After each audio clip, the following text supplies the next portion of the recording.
இஸ்லாமிய சகோதரர்கள் அனைவருக்கும் இனிய ரமதான் வாழ்த்துக்கள். இன்று முதல் நோன்பு இங்கே ஆரம்பிக்குது இந்தியாவில். ரொம்ப புனிதமான ஒரு நேரத்தில் நாங்கள் சேர்ந்துருக்கோம். ஒவ்வொரு இஸ்லாமியர்களுக்கும் அந்த நோம்போட முக்கியத்துவம் என்னன்னு நல்லா தெரியும். இந்த நாளுக்காக நம்ம எந்த அளவுக்கு காத்திருப்போம்னு சொன்னால், ஒரு கதவு திறக்கப்படுவது போல எங்களை ரீசார்ஜ் பண்ணிக்கிறதுக்கான ஒரு நேரம். இந்த நேரத்தில் இந்த இடத்துல இருக்கிறது எனக்கு ரொம்ப சந்தோஷமாக இருக்குது. தில்லை அவர்களின் மொத்த படைப்புலகம் இன்னைக்கு இங்கே நிகழப்போகுது. யார் தில்லை அப்படிங்கிற ஒரு கேள்வி பலருடைய மனதில் இருக்கும். ஈழத்து சகோதரர்கள் அனைவருக்கும், ஈழத்து தோழர்கள் அனைவர்களுக்கும் தில்லை பெரும்பாலும் தெரிந்திருக்கும். தமிழ் சூழலில் இருப்பவர்களுக்கு தில்லை யார் அப்படின்னு என்கிட்ட நிறைய பேர் கேட்டாங்க. தில்லை வந்திருக்கிறாங்களா, யாரு, அவங்க எப்படி இருப்பாங்க, அவங்களுடைய முகம் என்ன? இந்த கேள்வி எனக்கு தொடர்ந்து இந்த ஒரு வார காலமாக வந்து கொண்டிருக்கிறது. அவர்கள் எல்லாருக்கும் ஒரு பதில் என்னன்னா, உங்களில் ஒருத்தர் தன்னுடைய தாய் மண்ணை இழந்து வேறொரு இடத்தில் தஞ்சம் புகுந்து, ஆனால் தாய் மண்ணின் ஈரமும் செயல்பாடும் தன்னுடைய தனித்தன்மையும் ஒருபோதும் இழக்காமல் தனித்தன்மையுடன் இன்று வரை இயங்கிக் கொண்டிருக்கும் உங்களின் தாய் சகோதரி அல்லது உங்களில் ஒருத்தி, அவர்தான் தில்லை. தில்லையோட முகத்தை பார்க்க விரும்புறவங்க நீங்க உங்க கண்ணாடியில உங்க முகத்தை பார்த்து கொள்ளலாம். நீங்க தான் தில்லை.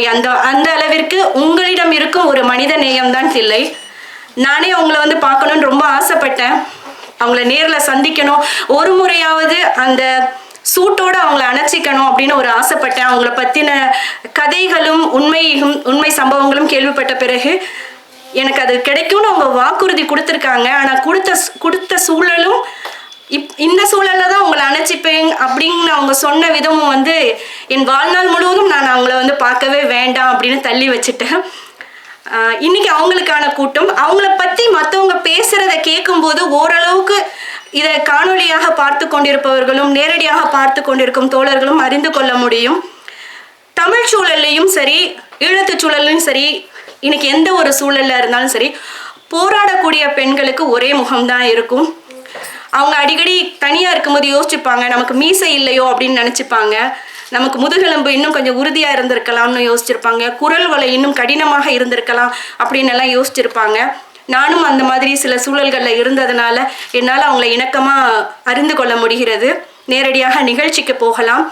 இந்த நிகழ்ச்சிக்கு சிறப்பு விருந்தினர்களாக இயக்குனர் வசந்தபாலன் அவர்கள் வந்திருக்கிறார்கள், தீபா அவர்கள் வந்திருக்கிறார்கள், தோழர் செல்வா அவர்கள் வந்திருக்கிறார்கள், சந்திரா தங்கராஜ் அவர்கள் வந்திருக்கிறார்கள், ஈழத்திலிருந்து ரியாஸ் குரானா அவர்கள் வந்திருக்கிறார்கள், ஷோபா சக்தி வந்திருக்கிறார்கள், கரிகாலன் சார் வந்திருக்கிறார்கள் தாயகத்திலிருந்து. இங்கிருந்து இன்னும் நிறைய தோழர்கள் வந்திருக்கிறார்கள். நான் ஒவ்வொருவரையும் ஒவ்வொருவராக நான் சொல்கிறேன். கதிர் பாரதி அவர்கள் வந்திருக்கிறார்கள், ரேவா, அகிலாஷ், இன்னும் நிறைய நமக்கு அறியப்பட்ட முகங்கள் வந்திருக்கிறார்கள்.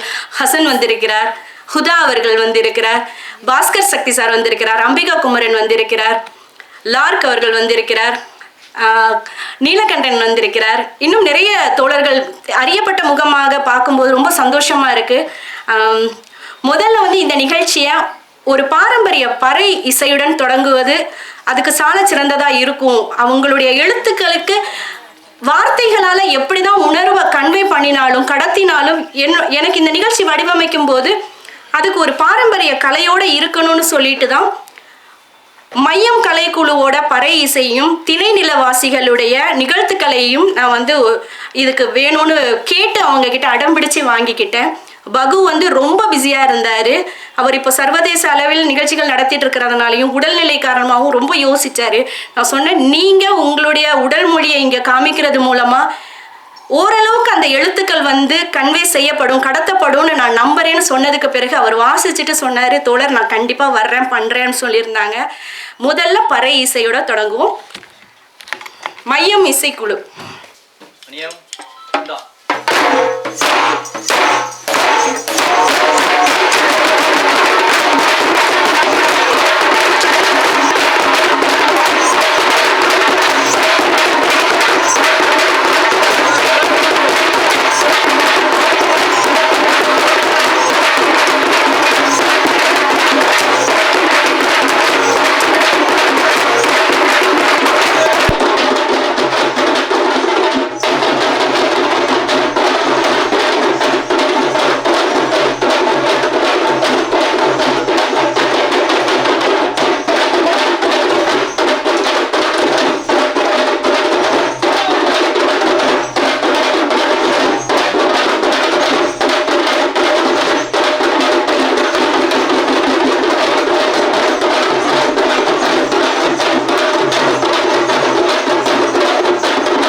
திரு வசந்தபாலன் அவர்களை மையம் கலை குழுவினரை சிறப்பிக்க மேடைக்கு அழைக்கிறேன்.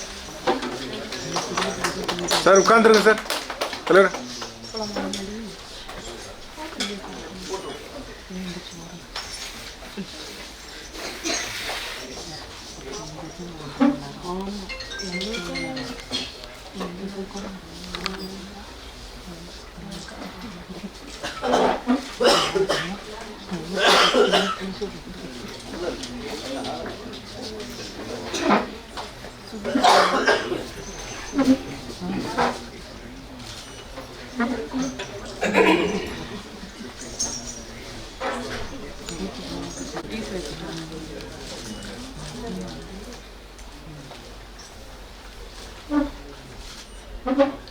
சிறிய கலைஞர்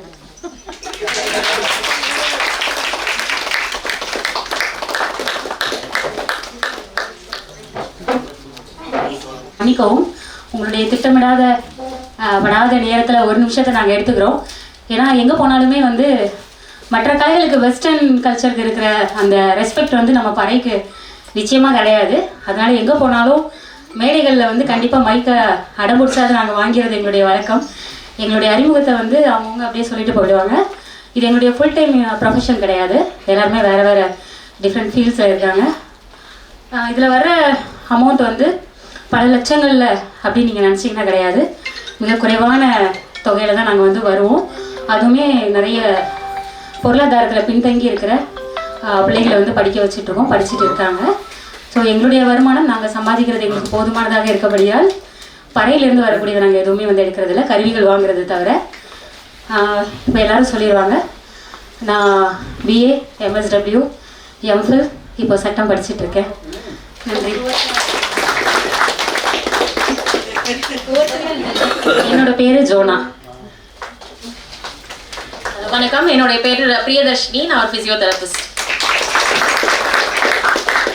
வணக்கம், என் பேர் ராஜேஷ், ராயபுரத்துலேருந்து வரேன், கன்ஸ்ட்ரக்ஷன் இன்ஜினியர் இருக்கேன். வணக்கம், என் பேர் ஸ்ரீகாந்த், சென்னை கிறிஸ்துவ கல்லூரியில் முதுகலை தமிழ் பயின்றிருக்கேன்.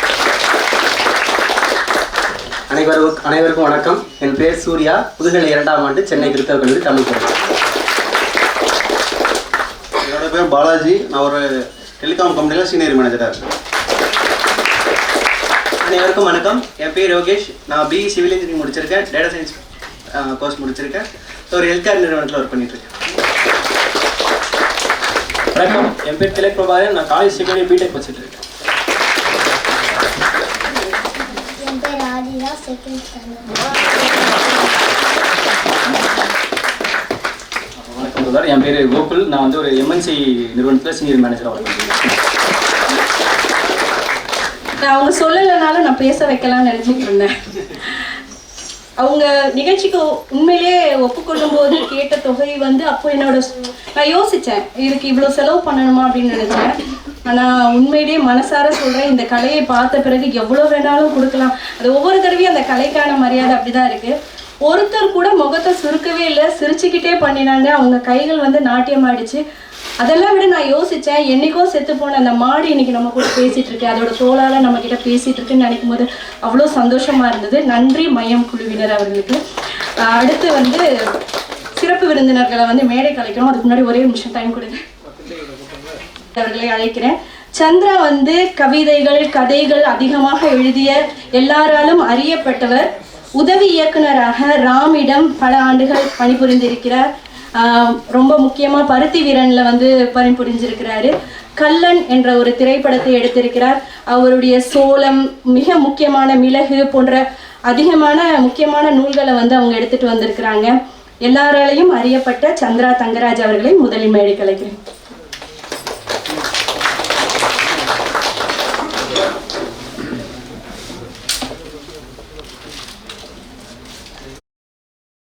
நன்றி சந்திரா தங்கராஜ் அவர்களுக்கு. அடுத்து ஒரு சிறிய கவிதை வாசிப்பு நிகழ்ச்சி. இதை நாங்கள் கூட நிறைய தோழர்களோடு வாசிக்கணும்னு நினச்சோம். நேர காலம் கருதிய எல்லா நிகழ்ச்சியும் கொஞ்சம் சுருக்கி எடுத்துகிட்டு வந்துட்டோம். கவிதை வாசிக்க போகிறவங்க வந்து ரேவா பக்கங்கள் என்ற பெயரில் கடந்த பல வருடங்களாக எழுதி கொண்டிருந்த ரேவா அவர்கள். தற்போது வந்து அவர் ஒரு சிறந்த எழுத்தாளராக இருக்கிறார். கதைக்களத்தில் பணியாற்றி கொண்டு வருகிறார். வானொலியில் தொகுப்பாளராக இருக்கிறார். நுட்பம் வானொலி சேனலில் வந்து தொகுப்பாளராக இருக்கிறாரு. பல முகங்களில் தன் திறமையை காட்டிக் கொண்டிருக்கும் தோழர் ரேவா அவர்களை அழைக்கிறேன். அனைவருக்கும் மாலை வணக்கம். கவிஞர் தில்லையோட நிலம் கடந்தவன்ற கவிதை தொகுப்பிலிருந்து ஒரு 3 கவிதைகளை வாசிக்க போகிறேன். கவிதையோட தலைப்பு ஈட்டி. என் ஈட்டி உங்களை விட அன்பானது. எத்தனை தடவை நெஞ்சை பிளந்து ரத்தம் குடித்தாலும் பிணத்தை தின்றதில்லை. இன்றிருந்து ஈட்டிக்கு வேலை வேண்டாம். நெஞ்சை குத்தி குத்தி என் நெஞ்சில் ரத்தம் கொட்டுகிறது. உங்கள் கொத்து கொத்தான பாசங்கள் என் காலை கட்டுகிறது. ஒவ்வொரு காலையும் என் கூந்தல் ரத்தம் தடவ நான் என்ன திரௌபதியா? நினைவின் உருட்டலில் கல்லறைகள் அழிந்து போகின்றன. வீழ்தலிலிருந்து உயிர் ஜுவாலைகள் என் ஈட்டியை மேல் நோக்கி இழுக்கின்றன. எதுவும் உன்னோடு வன்மம் கொள்வதில்லை. நீ எனக்குள் தான் இருக்கின்றாய். நான் மனுஷி. பொய் என் நாவில் எழுந்தது. நீ என் நெஞ்சில் சுயம்பாய் எழுபவன். என் ஈட்டி எனக்குள், என் வாய்மை உனக்குள். 31வது நாள் நான் வணக்கத்துடன் பிறந்திருக்கிறேன். என் ஈட்டி அன்பாக உள்ளது. 2வது கவிதையோட தலைப்பு ஆணிவேர். கருணையற்ற கடவுளின் நிலம் பிளத்தலில் ஆணிவேர் அழுகத் தொடங்குகின்றது. ஒப்பாரியின் ஓலங்கள் கேட்கின்றன. பேர் இறைச்சல்கள் ஓய்ந்ததும் காதுகளை தொல்லைகள் குறுக்கறுத்து கொண்டே இருக்கின்றன. என் உடலின் வேர்கள் ஒவ்வொன்றும் சாத்தியமற்றவையான உணரும் தருணங்களில் அவன் மட்டும் தைரியத்தை பாய்ச்சிக்கொண்டே போகிறான். காலம் அவனை தந்திருக்கிறது. நான் என்னத்தை கொடுத்தேன்? எந்த எதிர்பார்ப்புமற்ற பயணத்தில் எனக்கான வெளிச்சத்தை சுமந்து கொண்டு நிற்கும் அவனுக்கு நான் கொடுப்பது எதனை? கருணையின் வடிவமென ஓங்காரமிடும் மாயத்தின் முன் இத்தனை நாள் நான் மண்டியிட்டு கிடக்காத பேரை வெளிச்சம் காட்டா உருவொன்று அவன் நாமத்தை எனக்குள் புகைத்து போகிறது. இக்கணம் என் ஆணிவேர் துளிர்கொண்டு எழ மூச்சுக்காற்று என் காதுக்குள் பாய்கின்றது. நான் பூத்து குலுங்கும் வேனிலை பார்க்க வேண்டும். கடைசி கவிதை, கவிதையோட தலைப்பு தும்பி. மீண்டும் நான் உயிர்த்திருக்கிறேன். கல்வாரி எனக்கானதல்ல. ஆனாலும் என் விழா எலும்புகள் உடைக்கப்படவில்லை. முன்னர் எப்போதோ பிடாரன்களின் தீச்சுவாலைகள் என்னில் முட்டி மோதிய போது முற்றிடத்தில் இருந்ததை நான் எப்படி சொல்வது? இப்போதும் வலி என்னை கொள்கிறது. யாரை நினைத்தழுவது? ஒத்தோடிகள் கூட என்ன செய்வார்கள்? எனக்காக எழுதப்பட்ட வாழ்வின் படலத்தை நான் ஏது செய்ய முடியும்? எண்ணிக்கையற்ற மணித்தியாலத்தின் முடிச்சுகள் அவிழ்க்கப்பட்ட போது இளம் தென்னங்கன்றின் குருத்து போல் நான் வெளிப்பட்டிருக்கிறேன். கழித்துவிட்ட கருக்கள் இன்று அத்திவாரத்திற்கு உதவியுள்ளது. நான் எழுதேன். என்னில் குதிரைகள் பூட்டப்பட்டு சூரிய பயணத்தில் இருக்கின்றேன். வாய்ப்புக்கு நன்றி. லாந்தர் ஆர்ட்டுக்கு வாழ்த்துக்கள். நன்றி ரேவா. தோழர் செல்வா அவர்களை பற்றி முன்குறிப்பு எழுதுறதுக்காக யோசிக்கும் போது என்ன எழுதனே தெரியலை. அவர்கிட்டயே கேட்டேன், சார் உங்களுக்கு என்ன எழுத ஒரு சிறு குறிப்பு அனுப்புங்கன்னு. அவர் பார்க்கவே இல்லை அந்த தகவலை.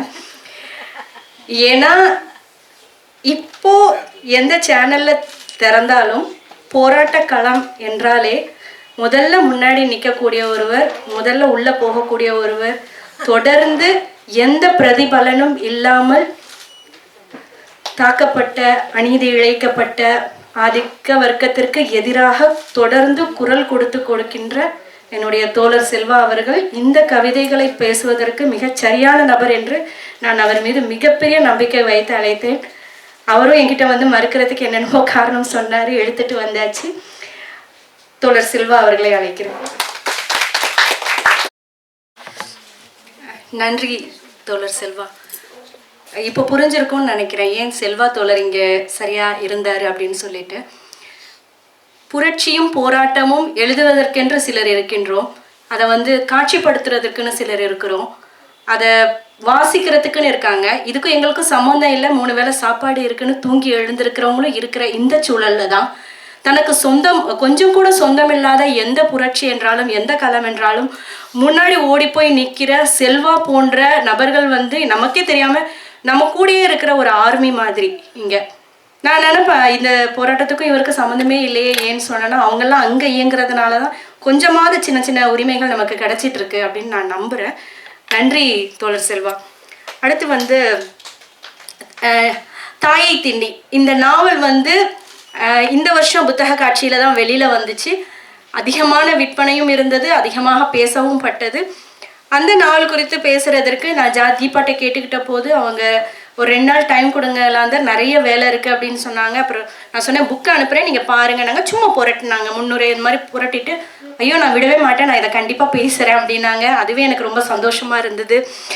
தீபா பற்றி உங்கள் எல்லாருக்கும் தெரியும்.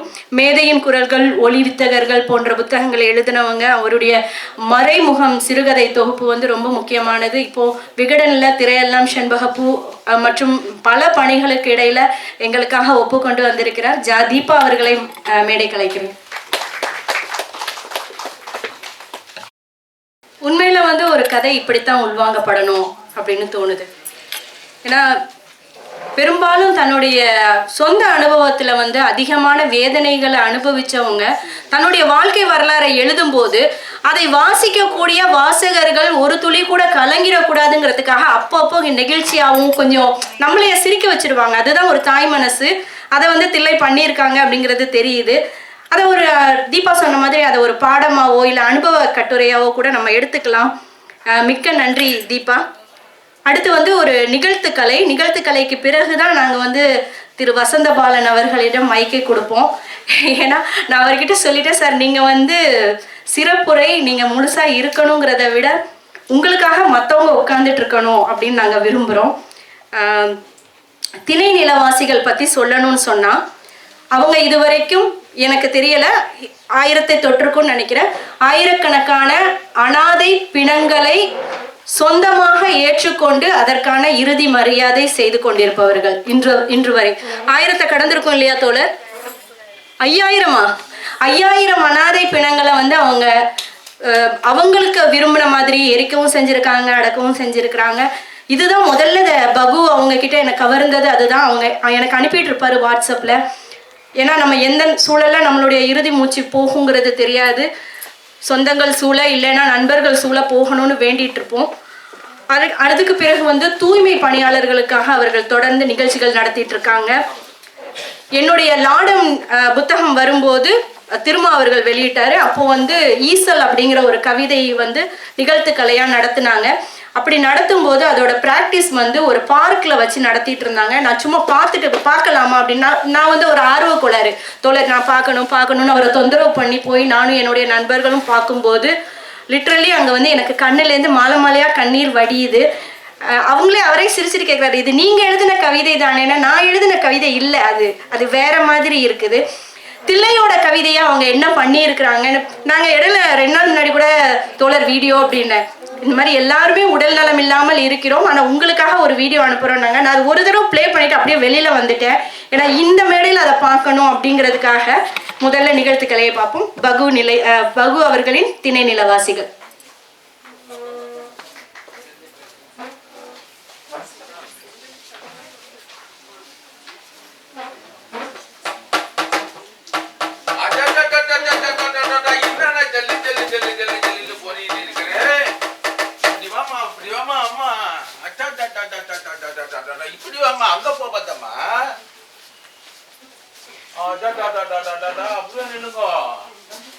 என்ன அது வர வர ஜில்லு ஜில்லுன்னு பல குள்ளுன்னு அரபு நாட்டு குதிரை மாதிரி ஜல்லுன்னு வந்திருக்கிறியே, என்ன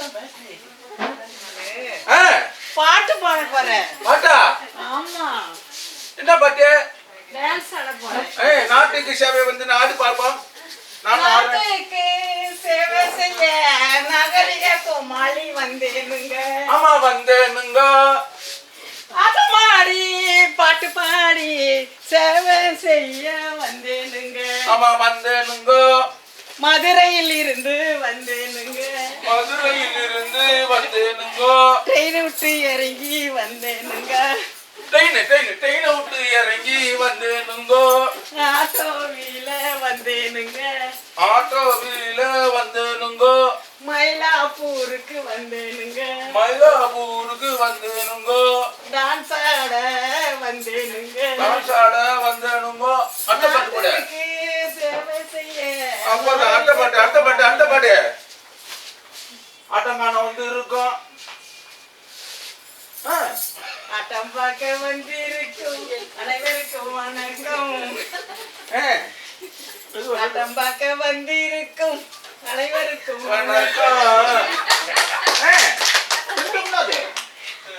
அமைதியாக இருந்து கேட்டால் எங்கள் கதை மணக்கும்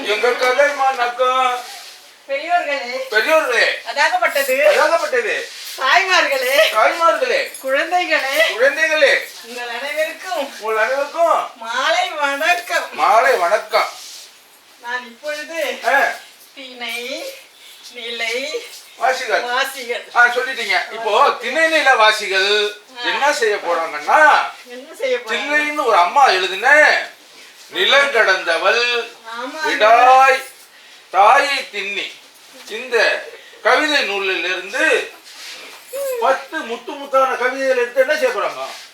கசக்கி பிழிஞ்சி துவைச்சு காய வச்சு அதில் உள்ள கவிதைகளை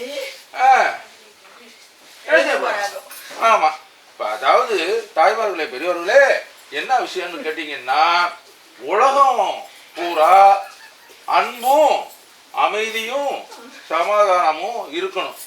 ஆனா உலகத்துல நிறத்தால இனத்தால மொழியால மதத்தால சாதியால பிளவுபட்டு இருக்கிறாங்க. இதுல நம்ம எல்லாரும் அமைதியா இருக்கணும். நான் சொல்லி முடிச்சிடமா கேளுமா. அதாவது அறிவியல் பூர்வமாக ஆக்கப்பூர்வமான விஷயங்களும் நடக்குது.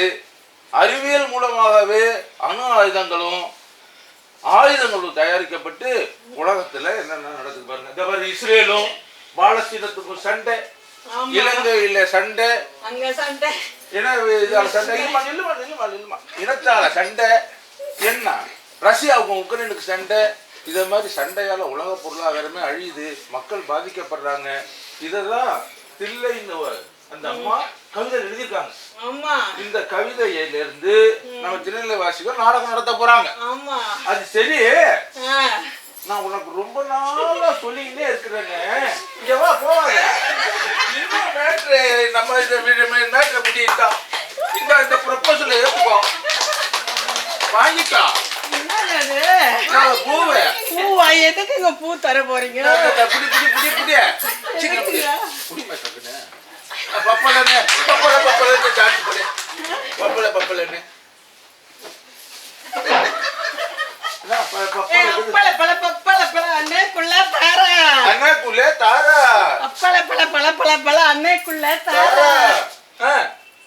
வல்லது கறி அண்ணன் மரோஜா வலது பக்கம் கொண்ட கறி பேபி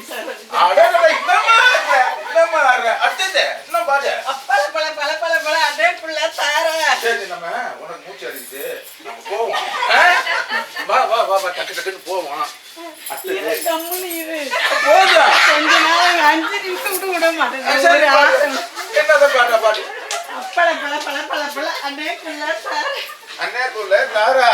வல்லது கறி அண்ணன் மரோஜா வலது பக்கம் கொண்ட கறி பேபி சரோஜா.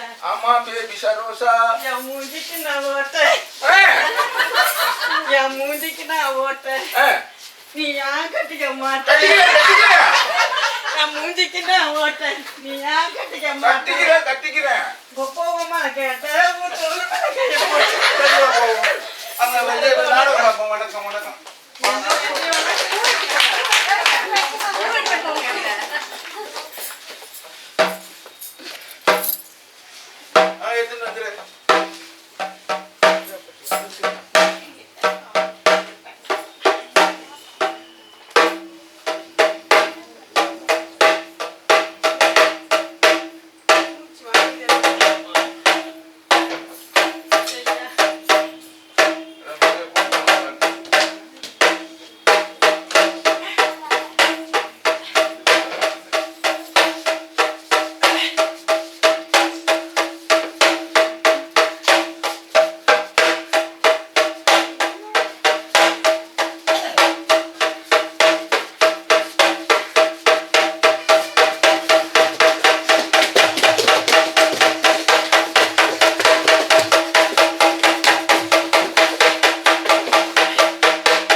தாய் நிலத்தை விட்டு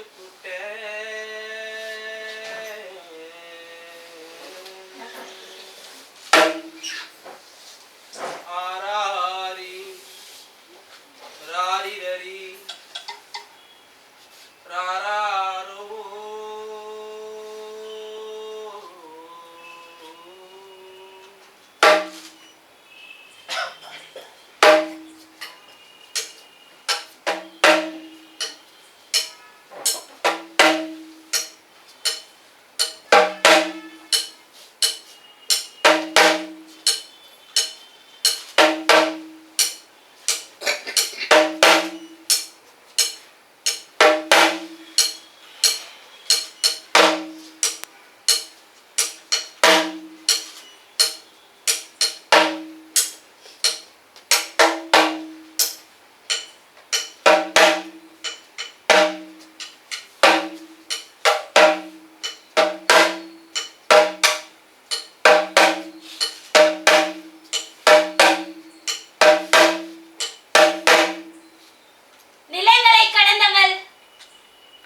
நிலங்கடந்தவளை 12 வருடங்களாய் தேடுகிறேன்.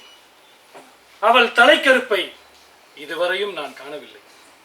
அவள் தந்த ரங்கு பெட்டியும் காகிதமும் மழையில் நனைந்து வெயிலில் உலர்ந்து இன்னும் உயிர்ப்புடன் இருக்கின்றன. அவள் வருவாள். வீரம் செறிந்த பொன்னிலத்தில் பல கதைகள் சொல்வாள். ஏக்கங்களும் எதிர்பார்ப்புகளும் தான் என்னில் சொட்டு உசிரில் ஊசலாடுகிறது. உண்மைகள் எது, பொய் மூட்டைகள் எவை? என் கணக்கில் தீல்வில்லாத தோற்று போன அல்ஜிப்ராவை கோப்பையில் எழுதி கொண்டிருக்கிறேன். எங்கள் வாழ்வின் கற்பனைகள், நாங்கள் வளர்த்த நம்பிக்கைகள் தவிடுபடியான பின்னும் நான் மூர்க்கத்தனமான நம்பிக்கைகளை களையத் தொடங்கியும் சூதாட்ட பெருமக்களின் மாய வலையில் சிக்கிக் கொண்டிருக்கும் நம் நிலம் பிளந்த மக்கள் 12லும் நம்புகிறார்கள். காற்று கூட குசுக்காத மூடுண்ட நகரத்தினுள் யாதும் அறியாது வீரத்தை பறைந்து நாம் எல்லோரும் அடையலாம். எங்கேயோ ஒரு கிறுக்கு பத்திரிகையாளன் டெனிஸ் கிராஃப்ட் சக்கரவியூகம் என இல்லாத பொல்லாததை எழுதி எழுதி முத்தி கெட வைத்ததை நாம் எல்லோரும் புலங்காங்கித்து மதிகட்டும். தேடிக்கொண்டே இருக்கிறேன். நானும் ரங்கு பெட்டியையும் காகிதத்தையும் தந்து போனவளை குருதி கொட்டிய பெரும் நிலத்தில் இருந்து மீண்டு வரமாட்டாளா? சுடர்களை ஏற்க மறுக்கும் என் கரங்கள் அசைவற்ற தீண்டையை சுமந்து தெற்கு நோக்கி நகர்கிறேன்.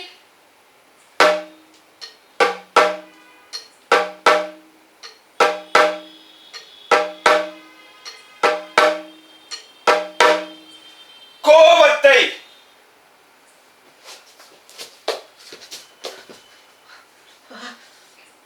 நான் விசர் பிடித்து உலர்த்துகிறேன். பாளையத்தின் மையத்தில் மோதுண்டு எழும் பேய் காற்று என்னை உசுப்பி உசுப்பி என் கமுகிலிருந்து பாக்கும் கோபத்தையும் கொட்டுகின்றன.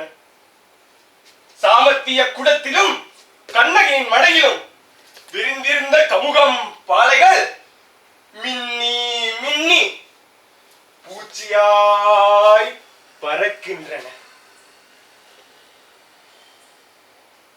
ஓ, என் சூத்து தேய் மட்டும் கிரவல் ரோட்டில் ஈடுபடும் கோபத்தை எனக்குள் விரிந்து விரிந்து என் மண்டைக்குள் உராய்ந்து என் காதோரமாய் கிணுகிணுக்கின்றன. எங்கள் ரயில் வண்டியின் பின்பக்கம் இருந்த குமாரி குடைசாய என் காலில் குதிரை முகம் ரத்தம் சொட்ட சொட்ட கோபத்தை இழுப்பவன் வாளருந்த பள்ளி போல் குப்பர சாய்கிறான். உணர்வுக்குள் குந்தியிருக்கும் கோபத்தைகள் இப்போது யாரும் கேட்பாரற்று கையறிந்து கிணற்றடி தொம்பலில் ஊறி கிடக்கின்றன. மண்டைக்குள் வெடித்து சிதறி எண்ணில் விசற்காத்து 100 கிலோமீட்டர் வீசித்தான் இருக்கிறது. ஓலைகள் விழத்தான் செய்யும். என் விசரை வாரிகளால் கூட்டுங்கள். எனக்கு விசர் பிடிக்கும் நேரமெல்லாம் யாரோ ஒருவன் கோபத்தையை இழுத்துக் கொண்டிருக்கிறான்.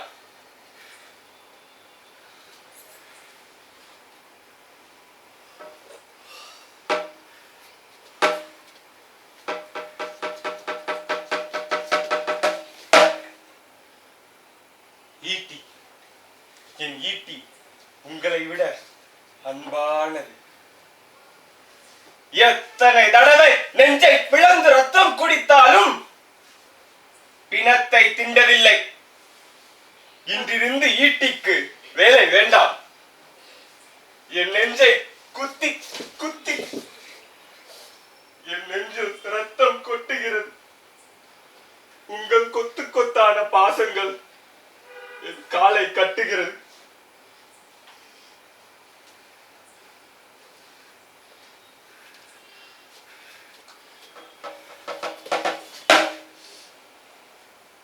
ஒவ்வொரு காலையும் என் கூந்தல் ரத்தம் தடவ நான் என்ன திரௌபதியா? நினைவின் உருட்டலில் கல்லறைகள் அழிந்து போகின்றன. வீழ்தலில் இருந்து உயிர் ஜுவாலைகள் என் ஈட்டியை மேல் நோக்கி இருக்கின்றன. எதுவும் உன்னோடு வன்மம் கொள்வதில்லை. நீ எனக்குள் தான் இருக்கின்றாய்.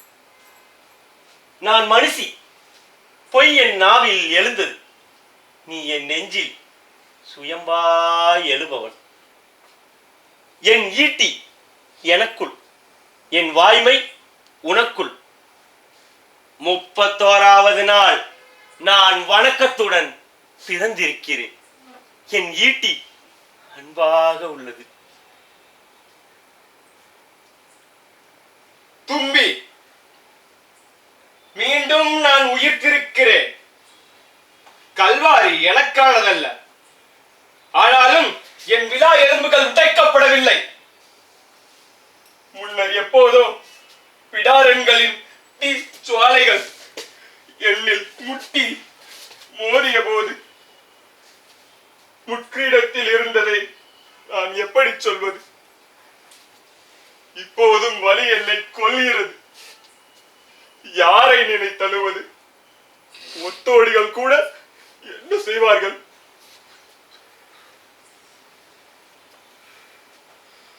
எனக்காக எழுதப்பட்ட வாழ்வின் படலத்தை நான் ஏது செய்ய முடியும்? எண்ணிக்கையற்ற மணித்தியாலத்தின் முடிச்சுகள் அவிழ்க்கப்பட்ட போது இளம் தென்னங்கன்றின் குருத்து போல் நான் வெளிப்பட்டிருக்கிறேன். கலட்டிவிட்ட கருங்கள் இன்று அத்திவாரத்திற்கு உதவியுள்ளது. நான் எழுவேன். என்னில் குதிரைகள் பூட்டப்பட்டு சூரிய பயணத்தில் இருக்கிறேன்.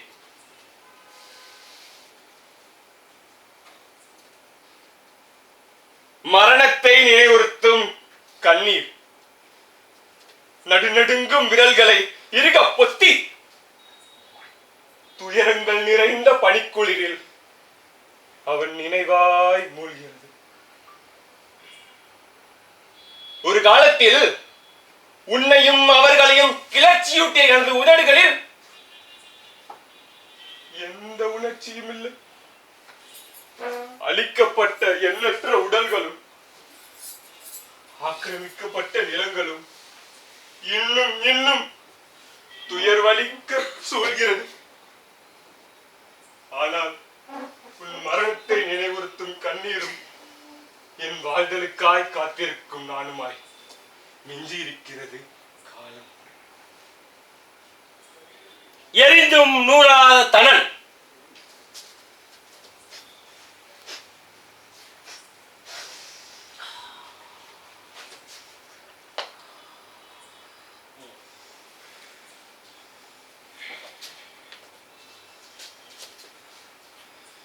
போரிட்டு மடிந்த பெண்ணுடலை தழுவி புணர இழுத்து வருகிறான் ராணுவ வீரன்.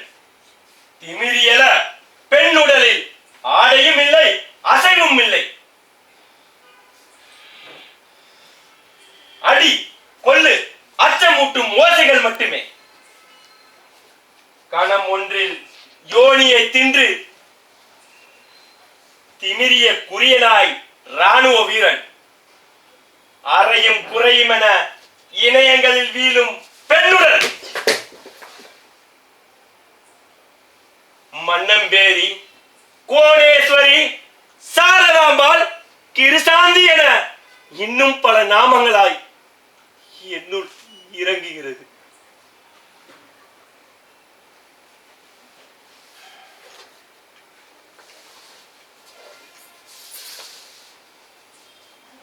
பதறும் மனம், நிறைவடையாத நினைவுகள் கொவ்வைப்பழம் போலவே சிவந்து தருணத்திற்கு தருணம் உதிர்ந்து கொட்டுகிறது.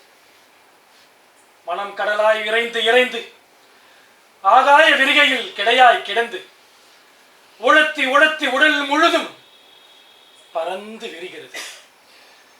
இன்னும் இன்னும் எத்தனை எத்தனை முகங்களை மீள மீள நினைப்பாய் மனமே.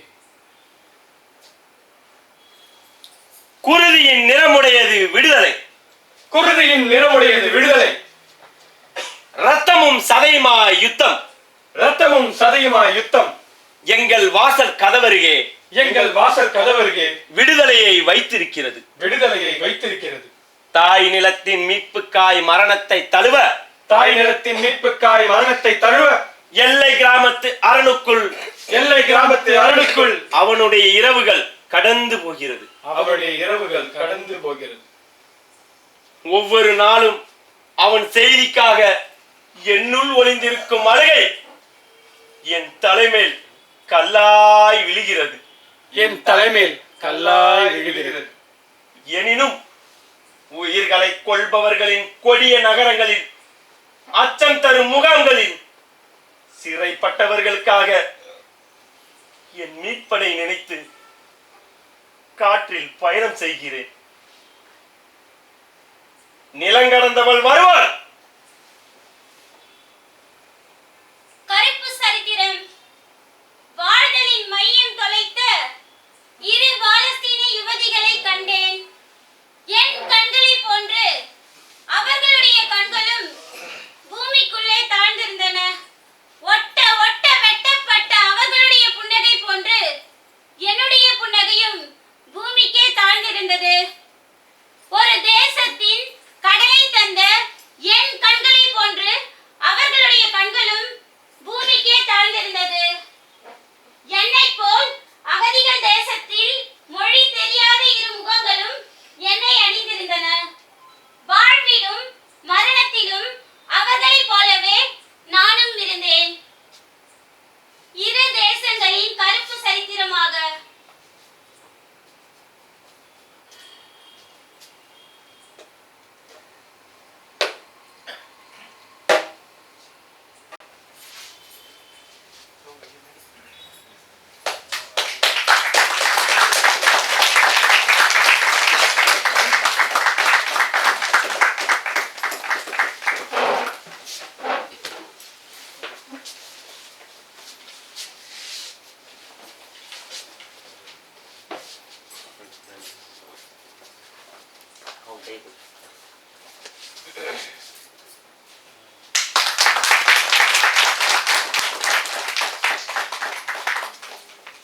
சார்ந்து மக்கள் களத்தில் வேலை செய்யக்கூடிய ஒரு அமைப்பு.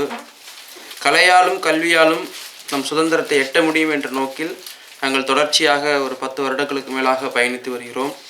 இவர்கள் அனைவரும் பணிபுரிபவர்கள், நல்லா சம்பாதிக்கிறாங்க. ஆனாலும் நாடகத்தின் மூலயமா மக்கள் பிரச்சனை எடுத்து பேசணும்னு முன்வர கலைஞர்கள் இப்போ ரொம்ப குறைஞ்சிக்கிட்டே வராங்க. ரொம்ப ஃபேண்டசி, ஒரு ட்ரீமை நோக்கி அப்படி போய்கிட்டு இருக்க ஒரு சூழலில் மக்கள் களத்தில் மக்களுடைய பிரச்சனையை பேசுகிறதுக்கு பஸ் ஸ்டாண்டுகள்லேயோ அல்லது ரயில்வே ஸ்டேஷன்லேயோ பொது மேடைகள்லையோ பேசுகிற நாடக கலைஞர்கள் இன்றைக்கி ரொம்ப வெகுவாக குறைஞ்சிக்கிட்டு வராங்க. நவீன நாடகம் என்ற பெயரில் சினிமா நோக்கி தான் படையெடுத்து கூட்டங்கள் போய்கிட்டு இருக்க சூழலில் அரசியல் புரிதலோட எங்களோட தொடர்ச்சியாக பயணிச்சுட்டு இருக்கக்கூடிய கலைஞர்கள் எங்கள் குழுவில் மொத்தம் 60 பேர் இருக்கிறாங்க. அப்பப்போ சைமல்டேனியஸாக மாற்றி மாற்றி நாங்கள் இந்த மாதிரி நாடகங்கள் வேலை செய்வோம். ஸோ இந்த மேடையில் கவிஞர் பாலைவனலாந்தர் எனக்கு ரொம்ப நெருங்கிய தோழர். தொடர்ச்சியாக நிறைய கவிதைகளை நாடகமாக எடுத்து பண்ணுறதுக்கு எங்களுக்கு வாய்ப்புகள் கொடுத்துக்கிட்டு இருக்கிறாங்க. ரொம்ப நன்றி தோழர் இந்த வாய்ப்புக்கு. அவங்க பேர் மகாலட்சுமி. அவங்க வயது 80 வயது. அவங்களுக்கு 3 பையன், மருமக, 5 பேரம்பேத்திலாம் இருந்தும் தீராத காதல் அந்த கலை மேல் அவங்களுக்கு இருக்குது. தோழர் வெங்கடேசன் மிக முக்கியமான ஒரு கள போராளி. சமூகத்திற்காக பல பிரச்சனைகளை கையில் எடுத்து பல போராட்டங்கள் பண்ணி சிறைக்கு சென்று திரும்ப மக்கள் பிரச்சனைக்காக கலை வடிவத்துக்கு வந்திருக்கிறாரு. திருமலை அவர் MSW படிச்சிருக்கிறாரு. நாங்கள் இந்தியாவில் இல்லாத சூழல் எல்லாம் எங்களுடைய இப்போ நான் இங்கே இல்லாட்டினாலுமே எங்கள் நிறுவனம் வந்து தொடர்ச்சியாக இங்கே நடந்துக்கிட்டே இருக்கும். காரணம் என்னென்னா நாங்கள் உருவாக்கிய மாணவர்கள் இன்றைக்கி அதை எடுத்து நடத்துகிறாங்க. அவர் தான் ஃபுல்லாக பார்த்துக்கிறாரு. லக்ஷ்மி அவங்க வந்து என்ன இல்லை ஃபிசியோதெரபிஸ்ட். அவங்க பியூட்டிஷியனும் கூட. ரஞ்சித் அவர் வந்து ஒரு ஐடியில் ஒரு பெரிய நிறுவனத்தில் வேலை செய்கிறாரு. இப்போது நாடகத்துக்கு கூப்பிட்றாங்க, டக்குன்னு திருவண்ணாமலைக்கு போகணும். இப்போ தமிழ் கசாலெல்லாம் நாங்கள் நிறைய நாடகங்கள் பண்ணுவோம். அப்போ எங்களுக்கெல்லாம் போக்குவரத்துக்கு பஸ்ஸு அதெல்லாம் இல்லாதப்போ அவருடைய காரை எங்களுக்கு கொடுத்துருவார். நீங்கள் போயிட்டு வந்துடுங்க அப்படின்னு சொல்லி கொடுத்துருவாரு. இவர் ஜெயபாண்டி லாஜிஸ்டிக்கில் வேலை செய்கிறார் ஐடி கம்பெனியில். ஆனால் முழு நேரமாக நாடகங்களுக்கும் இவங்க வந்து ஏன்னா இங்கே இருக்க நாடக சூழல் எப்படி இருக்குன்னா ஒவ்வொரு நாடக கலைஞர்களுக்குமே தனக்கான சம்பாத்தியத்தை சம்பாதிக்க முடியாத அளவுக்கு அவங்களுக்கு அப்படி ஒரு நிலைமை இங்கே தொடர்ச்சியாக இந்தியாவில் இருக்குது. ஸோ உலகமே ஒரு வலதுசாரி சிந்தனையை நோக்கி போய்கிட்டு இருக்கிறப்போ கலைகளாலேயும் இந்த கல்வியாலேயும் ஒரு மனுஷனை நீ அடிமையாக இருக்க அதுலேருந்து விடுபடலாம் அப்படின்றதுக்கு ஒரு விழிப்புணர்வு பண்ண முடியுன்ற ஒரு நம்பிக்கையில் நாங்கள் இயங்கிக்கிட்டு இருக்கிறோம். ரொம்ப நன்றி தோழர் இந்த வாய்ப்பு கொடுத்ததுக்கு. ரொம்ப நன்றி.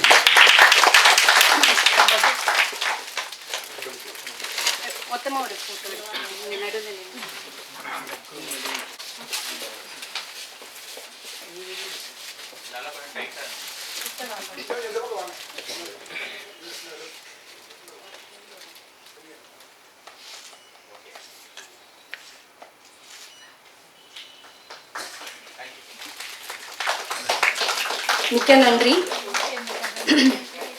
முதல்ல சிரிக்க வச்சுருவாரு, அப்புறம் கொஞ்சமாவது நம்மளை உருக்கமாக மாட்டி விட்டுருவாங்க. அடுத்து பேச்சாளர்களுக்கும் சிலருக்கு மட்டும் சிறப்பு செய்யும் நேரம். இது வந்துட்டு நானே சொல்லி நானே கொடுக்கணுங்கிறதுனால நான் கொஞ்சம் அங்கே இருக்கேன். ரேவா வசந்தபாலன் சார் மேடைக்கு அழைக்கிறோம். சோபா சக்தி சார்.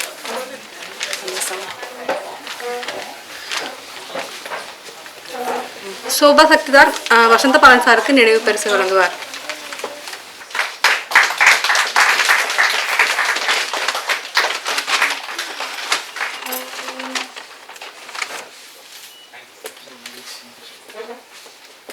சந்திரா தங்கராஜ் அம்பிகா குமரன்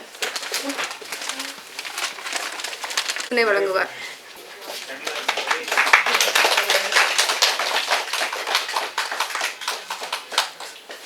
தோழர் செல்வாவுக்கு கவிஞர் ரியாஸ் குரானா.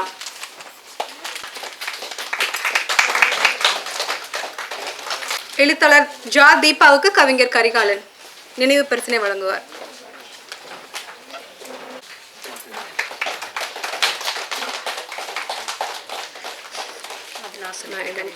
கவிஞர் ஐயப்பன் கவிஞர் கதிர் பாரதி நினைவு பரிசினை வழங்குவார்.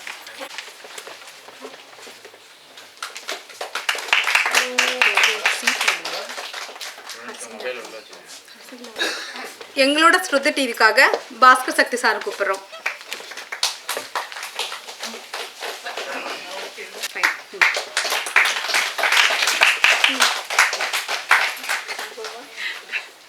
ஒரு சோதனை காலம், என்ன பண்ணுறது. கவிஞர் ரேவா அவர்களுக்கு தூக்க முடியாத பொருளை தூக்கி அகிலா, ஜெயஸ்ரீ, பொன்னி அவங்க ஹெல்ப் பண்ணிங்கன்னா நல்லா இருக்கும்.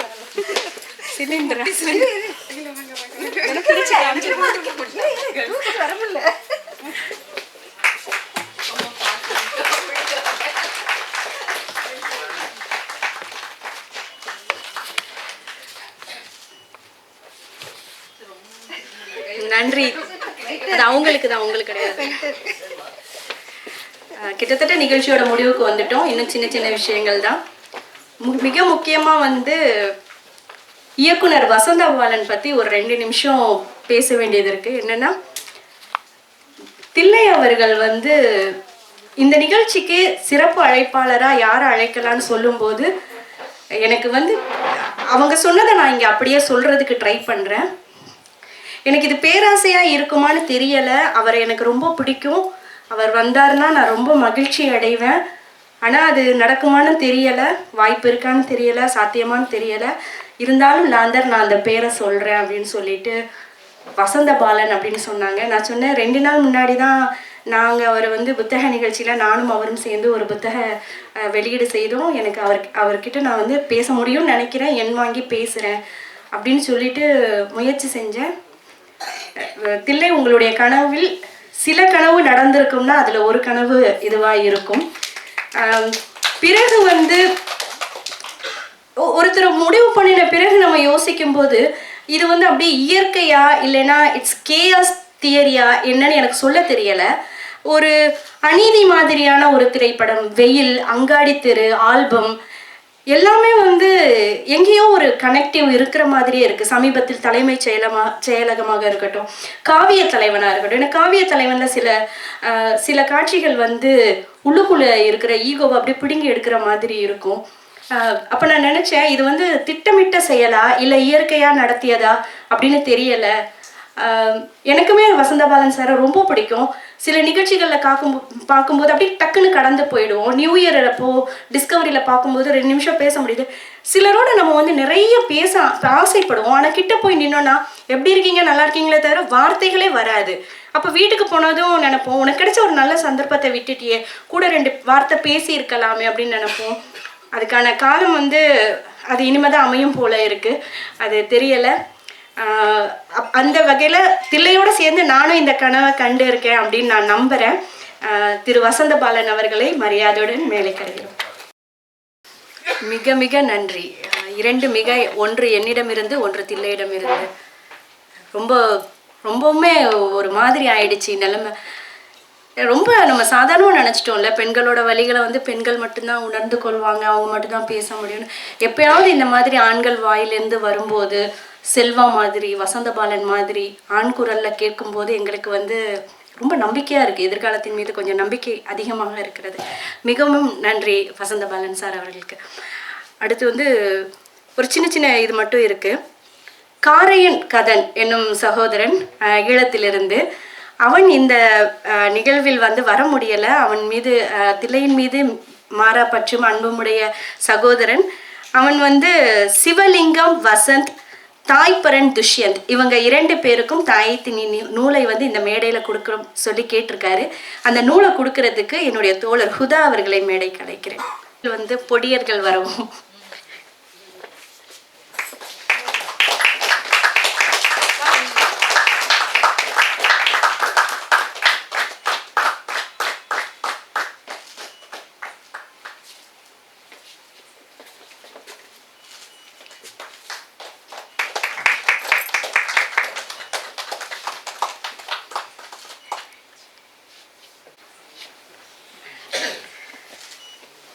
பிறகு வந்து ஃபஸ்ரீ சம்சுதீன் அவர் வந்து ஒரு மெசேஜ் எனக்கு அனுப்பியிருந்தார். தில்லையுடைய நாவலும் புத்தகங்களும் வந்த போது வந்து நோபல் பரிசு பெறக்கூடிய அளவுக்கு தகுதியான எழுத்துக்கள். இதை வந்து நான் அந்த நேரத்தில் சொன்னப்போ பெரும்பாலான கவனம் பெறவில்லை. இந்த மேடையில் சொன்னால் ரொம்ப நல்லா இருக்கணும்னு தோழர் ஃபஸ்ரீ உங்கள் கருத்தை வந்து மேடையில் தெரிவிச்சிட்டோம். இது என்னன்னா, இது ஒரு உணர்வு போராட்டம் மாதிரி இருக்குது. ஈழத்தில் இருக்கிற நிறைய தோழர்கள் இப்போ துடிச்சிட்டு இருக்காங்க. வீடியோ போடுவீங்களா, லைவ் போடுவீங்களா அப்படின்லாம் கேட்டுட்டு இருக்காங்க. எல்லாருடைய பெயரை சொல்லவும் எனக்கு விருப்பமாக இருக்குது. நேரம் வந்து முடிஞ்சிடுச்சு. காணொளி மூலமாக தில்லைக்கு வாழ்த்து சொல்ல சொல்லி சிலரிடம் கேட்டபோது மறுக்காமல் உடனே அனுப்பினாங்க. அவங்களுடைய வீடியோ வந்து நாங்கள் ஒரு 5 நிமிட வீடியோவாக கடைசியாக போடுவோம். அது பார்த்ததோட நிகழ்ச்சி முடிஞ்சிடும். அதுக்கு முன்னாடி தப்பிக்கவே முடியாத தோழர் ரியாஸ் குரானா அவர்களை சில வார்த்தைகள் பேசுவதற்காக மேடைக்கு அழைக்கிறோம். 2 வார்த்தை வாங்க ப்ளீஸ். அனைவருக்கும் வணக்கம். நான் ரொம்ப அப்படியே உருகி போய் உட்காந்துட்ருக்கேன். லாந்தர் சொன்ன மாதிரி இயற்கை தான் எங்கேயோ கொண்டு வந்து சேர்க்குதா என்னன்னு எனக்கு தெரியல. புத்தக திருவிழாவில் தான் வசந்த் பாலன் சார் ஒரு ஃபோட்டோவுக்கு லாந்தரோட நின்று நான் ஃபோட்டோ எடுத்தேன். அது அப்போவே கனெக்ட் ஆகிடுச்சு என்னமோ எனக்கு தெரியல. நான் ஒரு அம்மா முழுங்கி இன்றைக்கி உட்காந்து அழுதுட்டுருக்கேன்.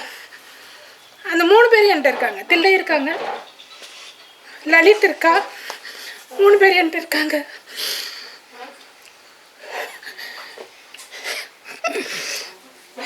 இவங்க வந்து ரொம்ப சாதாரணமாக சொல்லிட்டாங்க. இவங்க ஒரு விமன் என்டர்ப்ரனர். ஒரு வீட்டில் இருந்தபடியே பல பெண்களை வேலைக்கு அமர்த்தி ஊட்டச்சத்து மிக்க தரமான பொருட்களை வந்து தன் சொந்த கையால் செஞ்சு விற்பனை கொடுக்குற வளர்ந்து வரும் தொழிலதிபர். அவங்க அதை சொல்லும்போது, தாயை திண்ணி சொல்லும்போது, நானும் தாயை திண்ணி தான் சொல்லும்போதே எனக்கு தோணிச்சுது. இல்லை, தாயில்லாமல் தான் பொக்கு நான் எழுதியிருக்கேன். என்னை வந்துட்டு எங்கள் அம்மா, நான் 8 வயசு, நான் ஓதிட்டு வந்துட்டுருக்கேன் குழந்தையா. எனக்கு எதுவுமே தெரியாது. குரானோடு வர்றேன். ஒரு 3 பேர் வந்து கட்டி பிடிக்கிறாங்க. அவங்க மேலே அந்த வேர்வை நாத்தம்லாம் அடிக்குது. அதை கூட நான் கட்டி பிடிச்சிட்டு உன் அம்மாவை முழுகிட்டேடி பாவின்றாங்க. எனக்கு ஒன்றுமே புரியல. எங்கள் அம்மா எவ்வளோ பெருசு, அதை போய் நான் முழுங்க முடியுமா? இதே இந்த பொம்பளை இப்படி போட்டு நம்மளை போட்டு கட்டி பிடிக்கிறாளுங்க. இப்படி தான் அந்த குழந்தையில நான் நினச்சேன். ஆனால் அதுக்கு வர துன்பங்கள் எனக்கு தெரியல அந்த வயசில். எங்கள் வீட்டில் இருந்த எங்கள் அம்மாவுக்காக கத்த ஓதுறாங்க. எங்கள் அம்மாவுக்கு இறந்த உடம்பு மேலே தண்ணி ஊற்ற சொல்கிறாங்க. நான் தண்ணி ஊற்ற போகும்போது எங்கள் அம்மா, நான் ராமேஸ்வரத்துலேருந்து ஒரு பாசி மணி வாங்கிட்டு வந்திருந்தேன். அதை போட்டிருக்கேன் எங்கள் அம்மா மேலே. அதை அத்து வீடு பூரா தெரிச்சிருந்துச்சு. நான் போய் அதை பிறக்கிட்டுருங்க, எங்கள் அம்மா எந்திரிச்சிருவா, நான் அதை கட்டி போடணும். இந்த பாதைங்க இப்படி போட்டு வச்சுட்ட பாதகத்தி சொல்கிறீங்க இல்லையா, அந்த பாதகத்திட்ட நான் வாங்கியிருக்கேன் நிறையா. அந்த தாய் இல்லாமல் ஒரு பெண் குழந்தை வளர்றது சாதாரண விஷயங்க கிடையாது. அந்த சடங்காகிறது தூய்மைன்னு சொல்கிறீங்க இல்லையா, மறுச்சடங்கு எப்போ எனக்கு துணி கிடைக்கல. அவ்வளோ வேதனைப்பட்டிருக்கேன். எனக்கு அதை யாரும் சொல்லலை. நீ மறுசடங்கு ஆவேன்னு கூட சொல்லலை. சடங்கப்போ தண்ணி ஊற்றுனாலுங்க, மறுசடங்காகிறதுன்னு தெரியல எனக்கு. இந்த கஷ்டம் பூரா நான் அனுபவித்தேன். இந்த பொக்கில் அத்தனையும் அது ரொம்ப அதிகம். எனக்கு அத்தனையும் இருந்தது. ஒரு பாலியல் ரீதியாக ஒரு பெண் குழந்தை வந்துக்கிட்டு தாய் இல்லாமல் இருக்கிறது ரொம்ப கொடுமை. அவளுக்கு மார்பகத்தில் வர்ற வளர்ச்சி சொல்ல முடியாது யார்கிட்டையும். அந்தரங்கத்தில் வர்ற முடி யார்கிட்டையும் சொல்ல முடியாது அவளால். யார்கிட்ட போய் கேட்பா, இது ஏன் எனக்கு வளருது, இது ஏன் எனக்கு பெருசாகுது, இது ஏன் எனக்கு வலிக்குது, யார்கிட்ட கேட்க முடியும்? யார் அந்த இதை தீர்த்து வைப்பாங்க அவகிட்ட? அவ படுற கொடுமைகள். பெண் குழந்தையா, தாய் இல்லாமல். அதுக்கு தான் நான் அந்த புஸ்தகமே நான் எழுதினேன். தாய் இல்லாமல் நான் இல்லை, என்னோட வாழ்க்கை தான் அது. ஆனால் இந்த அளவுக்கு என்னால் அங்கே முடியலை. நான் அவ்வளோ படிக்கலை, அவ்வளவு எனக்கு அறிவு எனக்கு இல்லை. எனக்கு தெரிஞ்சவங்க, நான் 6வது வரைக்கும் தான் படிச்சிருக்கேன். நான் எழுதினேன். அது கொடுமைங்க அது. அது வந்துட்டு இங்கே உட்காந்து அவங்க பேசும்போது அழுவேன், நீங்கள் பேசும்போது அழுவேன். ஓடிட்டே இருக்கேன். எனக்கு என்னால் முடியல, கண்ட்ரோல் பண்ண முடியல. எல்லாருக்கும் நேரம் ஆயிடுச்சு, என்னை கொட்டணும்னு நான் இங்கே கொட்டிட்டேன். எல்லாருக்கும் நன்றி. என்னை இங்கே கொண்டு சேர்த்துருச்சு போல இருக்கு இந்த புஸ்தகம். தில்லைக்கு நன்றி. அனைவருக்கும் வணக்கம். பாலைவன லாந்தர் அவர்கள் ஒரு தற்கொலை முயற்சியில் இறங்கியிருக்கிறார். ரியாஸ் குரானை பேச சொல்லியிருக்கிறார். ஒலி வாங்கிக்கும் எனக்கும் ஆகாது என்பது எனக்கு தெரியும். ஒன்று, அது என்னை காதலிக்கிறது என்று நினைக்கிறேன். அதனால் என்னை விட்டு விடுவதில்லை, அல்லது நான் ஒலி வாங்கியை விட்டு விடுவதில்லை என்று நினைக்கின்றேன். இருந்தாலும் நேரம் போய்விட்டதால் மிக சுருக்கமாக ஒரு 5 நிமிடத்துக்குள் சில வார்த்தைகளை சொல்லலாம் என்று நினைக்கின்றேன். இந்த இடத்தில் பேசுவதற்கு முன்பு 2 விஷயங்களை சொல்ல வேண்டும். 2 நபர்களை குறித்து சொல்ல வேண்டும். ஒன்று, ஒரு தேசியவாதத்தின், ஒரு விடுதலை போராட்டத்தின் ஒரு தேவை இருக்கின்ற போது அதற்காக போராடுகின்ற அமைப்புகள் எல்லாம் எப்படி பாசிசத்தை முன்வைக்கும் என்பதை தொடர்ச்சியாக அதற்கு எதிராக குரல் எழுப்பிக் கொண்டிருக்கின்ற தோழர் சோபாசக்தி அவர்கள் இருக்கிறார். 2, இன்விசிபிள் பவர் என்று சொல்வார்கள். சோபாசக்தி இயங்கிக் கொண்டிருப்பது ஒரு வெளியே தெரிகின்ற ஒரு அதிகாரத்துக்கு எதிராக.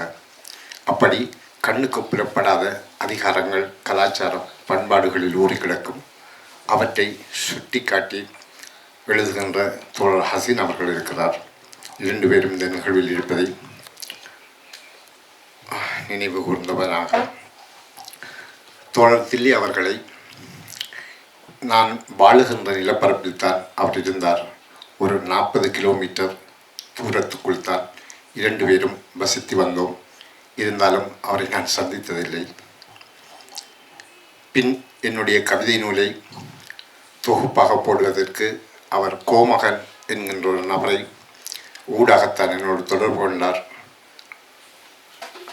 அவ்வளவுதான் அவருக்கும் எனக்கும் தெரிந்த ஒரு விஷயம். ஆனால் பிறகு இந்த நாவலை படிக்கின்ற போது, தாயத்தின் நாவலை படிக்கின்ற போதும் ஒரு விஷயம் தெரிந்தது. உலகெங்கும் புலம்பெயர்ந்து ஈழத்தமிழர்கள் எங்கிருந்தாலும் அவர்களுடைய இலக்கிய ஆவி வன்னிக்காடுகளில் அலைந்து தெரியும் என்பது எல்லோருக்கும் தெரிந்த விஷயம்தான். இப்போது யுத்தம் முடிவடைந்து விட்டது. அங்கே அந்த ஆவிகள் அலையவில்லை. அப்போது அலைவதற்கான தேவை இருந்தது. அதை மறக்க முடியாது, அவசியமானது. ஈழத்து இலக்கிய நூல்களில் துப்பாக்கிகளை சுமந்து கொண்டு, குண்டுகளை சுமந்து கொண்டு, இராணுவ உடைகளோடும் ஒரு பெரும் கதாபாத்திரங்கள், அதிகமான கதாபாத்திரங்கள் உலவிக் கொண்டிருந்தன இலக்கிய பிரதிகளில். அங்கே குண்டுகள் வெடித்தன, கொலைகள் நிகழ்ந்தன. அதற்கான போராட்டம் முன்னெடுக்கப்பட்டது. போராளிகள் இருந்தார்கள், இராணுவ வீரர்கள் இருந்தார்கள். இலக்கிய பிரதிகளில் அவர்கள் வசித்து கொண்டிருந்தார்கள், போராடி கொண்டிருந்தார்கள், அந்த போராட்டத்தை அடக்கி கொண்டிருந்தார்கள். இந்த வகையான கதாபாத்திரங்கள் எல்லாம் அந்த இலக்கிய பிரதிகளில் இருந்தன. அப்படியான இலக்கிய பிரதிகளை தமிழகத்தை சேர்ந்த வாசகர்களுக்கு அதிகம் தெரியும். ஆனால் தாயத்தினி ஒரு போராளியாக தான் தாயத்தின் நாவலுக்குள் இருக்கிறாள். ஆனால் ஒரு நிராயுதபாணியான போராளியாக இருக்கிறாள். இதுதான் வித்தியாசம். அங்கே நமக்கு தெரிந்த வன்முறைகள், கொடுமைகள், கொலைகள் போன்ற எல்லாமே காட்சிப்படுத்தப்பட்டன. அந்த இலக்கிய பிரதிகளுக்குள் இருக்கிற கதாபாத்திரங்களை உங்களுக்கு தெரியும். அதன் ஊடாக நீங்கள் நெருக்கமான உறவை கொண்டிருப்பீர்கள். எல்லா இலக்கிய தமிழ் சூழலுக்கு வந்த, தமிழ்நாட்டுக்கு வந்த எல்லா பிரதிகளிலும் அப்படியான கதாபாத்திரங்கள் போராடி கொண்டிருந்தார்கள். அவர்களுக்கு நிறுவனம் இருந்தது, அவர்களுக்கு பக்கபலமாக மக்கள் இருந்தார்கள், அவர்களுக்கு துணை செய்வதற்கான புலம்பெயர் சூழலில் இருந்த பெரும் பரப்பு இருந்தது. அதே போன்று அரசுக்கும் இருந்தது. ஆனால் தாயத்தினுக்கு யாருமே இருக்கவில்லை. அவள் ஒரு போராளியாக இருந்தாள். எப்படி அவள் ஒரு போராளியாக இருந்தாள் என்பதுதான் இந்த நாவலின் அடிப்படை. அவள் பிறந்து ஒரு 30 அல்லது 40 நாட்களே ஆவதற்கு முன், அந்த தருணத்திலே நமக்கு உதவிக்கு யாரோ இருக்கிறார்கள் என்று தெரியாத தருணத்திலே கைவிடப்படுகிறாள். அவளுக்கு தெரியாது ஆதரவுக்கு யாரும் இருக்கிறார்கள் என்று. மெல்ல மெல்ல அவள் வளர்கிறாள். அந்த கிராமத்தில் இருந்த கலாச்சாரம், பண்பாடு போன்ற அனைத்தையும் அவள் ஊடறுத்து செல்கிறாள். அங்கே இருந்து அவளுடைய போராட்டம் தொடங்குகிறது. முதல் கலாச்சாரத்தோடு, பண்பாடோடு, அன்போடு, உறவோடு, தாய்மையோடு போராடுகிறாள். தட்டத்தனியை போராடுகிறாள். அவள் ஒரு நிராயுதபாணி. அவளுடைய கைகளில் ஆயுதம் இல்லை. அவளுக்கு உதவி செய்வதற்கு யாருமே இல்லை. அந்த போராட்டம் பின்பு அவள் விடுதிக்கு, பாடசாலை கல்வி கற்பதற்கு விடுதிக்கு செல்கிறாள். அந்த விடுதி ஒரு சிறைச்சாலையாக மாறுகிறது. அந்த சிறைச்சாலையில் இருந்து அவள் இப்போது உணர்கிறாள், ஏற்கனவே இந்த கிராமத்திலாவது ஓரளவு சுதந்திரம் இருந்ததே என்று அவள் உணர்கிறாள். ஒரு விடுதி, ஒரு பாடசாலை எப்படி ஒரு சிறைச்சாலையாக இருக்க முடியும் என்பதை அங்கே எதிர்கொள்கிறாள். அப்போதும் அவள் கையில் நிராயுதபாணியாக இருக்கிறாள். அப்போதும் அவள் கையில் ஆயுதம் இல்லை. அவளுக்கு உதவிக்கு யாருமே இல்லை. அவள் ஒரு போராளியாக இருக்கிறாள். நமக்கு தெரிந்த எல்லா போராட்டங்களிலும், எல்லா இடங்களிலும் ஏதோ ஒரு வகையில் உதவி இருக்கும். ஒரு ஆணாக கூட இருப்பார், அவருக்கு என்றால் கூட ஒரு பலம் இருக்கும். ஆனால் பெண்ணை நமது சமூகம் எப்படி பார்க்கிறது, என்ன விஷயங்களை எதிர்கொள்கிறது நமக்கு தெரியும். அந்த நிலையில் ஒரு சிறுமி அங்கே போராடுகிறாள். அதன் பிறகு பாடசாலையை விட்டு வெளியே வருகிறாள். சமூகத்தோடு உறவு கொள்கிறாள். அங்கே அவளுடைய போராட்டம் தொடர்கிறது. போராடுகிறாள். நிராயுதபாணியாக இருக்கிறாள். சரி, கிராமத்தில் இருக்கிறாள், ஒரு பாடசாலை ஒரு நிறுவனத்துக்குள் வருகிறாள், சமூக வழிக்கு வருகிறாள், அதையும் கடந்து இன்னொரு தேசத்துக்கு செல்கிறாள். நாகரிகம் வளர்ந்த தேசம், பெண்களுக்கான உரிமைகளை கொடுக்கின்ற தேசம் என்றெல்லாம் கதை சொல்லப்பட்டு நம்பப்படுகின்ற ஒரு தேசத்துக்கு செல்கிறாள். ஒரு மேலைத்தேய தேசத்துக்கு செல்கிறாள். அங்கே ஒரு நிராயுதபாணியாக இருக்கிறாள், ஒரு பெண்ணாக இருக்கிறாள், போராடுகிறாள். யாருமே இல்லை, எந்த உதவிகளுமே இல்லை. அப்படி என்றால் கலாச்சாரம், பண்பாடு, நாடு, எல்லைகள், சக மனிதர்கள் என்று அனைத்து வழிகளிலும் பெண்கள் போராட வேண்டியிருக்கிறது. அந்த நாவல் சொல்கிறது, ஒரு பெண்ணாக இருப்பது என்பதை ஒரு போராளியாக இருப்பதுதான். அதைத்தான் சுருக்கமாக அந்த நாவலில் அவள் சொல்கிறாள். பெண்ணாக இருப்பது என்பது ஒரு போராளியாக இருப்பதுதான். நீங்கள் எவ்வளோ பெரிய ஒரு போராட்டத்தை முன்னெடுக்க முடியும், ஒரு சமூகத்துக்கான விடுதலையை முன்னெடுக்க முடியும், இந்த வகையான போராட்டங்களோடும் கலந்து கொள்ள முடியும். உங்களுக்கு ஆதரவாளர்கள் வருவார்கள், உதவியாளர்கள் வருவார்கள். அந்த போரை நடத்த வேண்டிய தேவை இருப்பதற்காக இருக்கின்ற நினைப்பவர்கள் உங்களோடு வந்து ஒன்று சேர்வார்கள். ஆகவே ஏதோ ஒரு வகையில் உங்களுக்கு உதவி கிடைக்கும். ஆனால் ஒரு பெண்ணுக்கு அது கிடைக்காது. தாய், சகோதரர்கள் யாருமே இல்லாமல் அந்த பெண் போராடுகிறாள். யாருமே இருக்க மாட்டார்கள். அவள் தனியாகத்தான் போராட வேண்டும். இருந்தும் அவள் நிராயுதபாணியாக இருக்கிறாள். பெண் எப்போதும் நிராயுதபாணியாக இருக்கிறாள். பெண்ணாக இருப்பதை ஒரு போராட்டம்தான் என்பதை மிக தெளிவாக மீண்டும் அவள் பதிவு செய்கிறாள். இது அந்த கதையின் மைய சரடாக இருந்தாலும் அந்த கதை நாவல் முழுக்க மிக தெளிவாக ஒரு மேக்கிங், ஒரு நாவலுக்கான ஒரு கட்டமைப்பு அதில் இருக்கிறது. அந்த கட்டமைப்பு குறித்தெல்லாம் அதிகம் பேச முடியும், நேரம் போதாது, மைக்குக்கும் ஒலிவாங்கிக்கும் எனக்கும் ஆகாது. ஆகவே நான் எனது உரையை இத்தோடு சுருக்கிக் கொள்ள விரும்புகிறேன். ஆனால் ஒரு விஷயத்தை சொல்ல முடியும். ஒரு பெண்ணுக்குள் 3 கதாபாத்திரங்கள் வசிக்கின்றன. சொல்வார்கள், இன்றைய உலகில் தனித்த சுயம் என்பது இல்லை என்று சொல்வார்கள். இதை நாம் கதைகளாக பார்த்திருக்கிறோம், கோட்பாடுகளாக பார்த்திருக்கிறோம். ஆனால் உண்மையில் தனித்த சுயம் ஒன்று என்பது இல்லைதான். அந்த சுயங்கள் யுனிக்காக, தெளிவாக ஒரு நபருக்குள் 3 சுயங்களாக மாறி வசித்து கொண்டிருக்கின்ற ஒரு விஷயம் வருகிறது. ஏற்கனவே நான் சொல்லியிருப்பேன், அவள் நிராயுதபாணியாக இருந்தால் அவளுக்கு யாரும் உதவி இல்லை என்று. ஆனால் அவளுக்கு உதவி இருந்தது. அந்த ஒரு உதவியாக தில்லை இருந்தாள், தாயத்தின் இருந்தாள், லிலித் இருந்தாள். அவளே 3 கதாபாத்திரங்களை மாறித்தான் அவள் பேசிக்கொள்ள வேண்டிய ஒரு உறவு, சக உறவு அவளுக்கு தேவைப்பட்டது. உதவுபவர்களாகவும் அவர்கள் தான் இருந்தார்கள். ஆனால் தொந்தரவானவர்களாகவும் அவர்கள் தான் இருந்தார்கள். அந்த 3 கதாபாத்திரங்களையும் அவர் ஒவ்வொரு தருணத்திலேயும் நாவலில் எந்த இடத்தில் வைக்க வேண்டும், எந்த இடத்தில் அவர்கள் வர வேண்டும் என்பதை செய்வது நாவலின் மேக்கிங் மிக அற்புதமான விஷயம். அதே நேரம் இன்னும் 3 கதாபாத்திரங்கள் அவளுக்கு கூடவே பயணித்திருக்கும். ஒன்று கிணறு, ஒன்று மரம், இன்னொன்று ஒரு நாய் பயணித்திருக்கும். கிணறு எப்போதும் ஆபத்தானதாக அவளுக்கு எச்சரிக்கை செய்து கொண்டே இருக்கும். அதிலிருந்து அவள் தப்பிக்கொள்வதற்கான வழிமுறைகளை பற்றி யோசிப்பாள். அந்த மரம், அந்த 3 கிளை மரம் என்பது அவளுக்கு ஆதரவு செய்வதாக இருக்கும். அந்த நாய் ஒன்று குலைத்து கொண்டிருக்கும், அதை எச்சரிக்கை செய்வதாக இருக்கும். ஆகவே அவளுக்கு உதவியது அந்த இயற்கை, அந்த கிணறு, அந்த மரங்கள் தான். மனிதர்களை அல்ல. நான் தனியாக போராடினேன், ஒரு குழந்தை போராடி, நிராயுதபாணியாக இருந்தேன் என்ற செய்தியை மீண்டும் பதிவு செய்திருக்கிறாள்.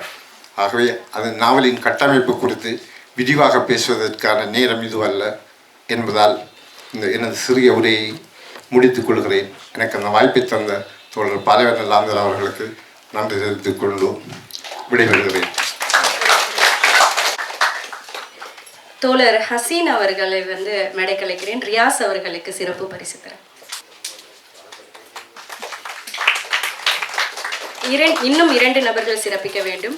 இங்கே இருங்க ப்ளீஸ், ஒரே நிமிஷம். ஒருவர் தோழர் சந்தோஷ் அவர்கள். அவங்க தான் எல்லா வீடியோவும் எனக்கு ரெடி பண்ணி கொடுத்தாங்க. ஒரு டெக்னிக்கலான என்ன வேலைனாலும் எந்த நேரத்தில் அழைச்சாலும் இம்மீடியட்டாக எனக்கு பண்ணி அதில் ஏதாவது சேர்க்கணுமா குறைக்கணுமா அப்படின்னு சொல்லிட்டு அத்தனை வீடியோவிலையும் எடிட் பண்ணி கொடுத்தது தோழர் சந்தோஷ். அவங்களையும் சிறப்பு செய்யணும்னு நினைக்கிறேன்.